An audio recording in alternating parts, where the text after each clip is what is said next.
En tant qu'invité d'honneur de la 46e édition de la conférence épiscopale de l'Église catholique du Congo-Brazzaville, le cardinal de Bangui, Dieudonné Zapalinga, est revenu sur la crise centrafricaine en mettant les choses au clair. Nous voyons qu'il y a un glissement qui s'est opéré au niveau religieux et nous voulons, en tant que leaders religieux, nous mettre ensemble. Et ce que nous avons fait, pasteurs, imams, prêtres, nous sommes mis ensemble pour dire non, ce n'est pas une crise religieuse. Il fallait donc mettre de côté certains préjugés pour que le respect de notre prochain fasse partie de notre quotidien.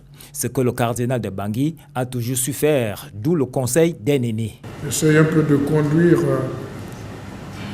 votre pays vers la paix réelle et véritable, voire durable. Ce qui veut dire qu'à la place de la violence, il faut privilégier le dialogue, rien à voir avec des raisons décalées de toute réalité. Ce que je retiens, c'est cet engagement indécrottable, définitif pour la paix. Je répète, cœur et âme, cœur et corps pour la paix, et aussi dénoncer les mensonges qui nous opposent, qui font croire aux gens, n'est-ce pas, des vérités qui ne sont pas des vérités et qui cachent la vraie vérité.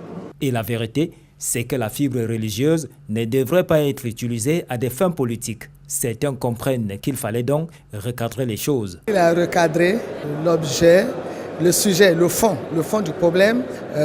La tendance était à dire que c'était une guerre de religion. Mais en fait, en réalité, ce n'est pas du tout ça. Et pour le cardinal Dieudonné Zapalinga, le plus important, c'est désormais de trouver des conditions favorables pour le bien-être du peuple centrafricain. Et il compte sur les hommes de Dieu, peu importe leur obédience religieuse, pour que cet objectif noble ne soit pas une simple vue de l'esprit.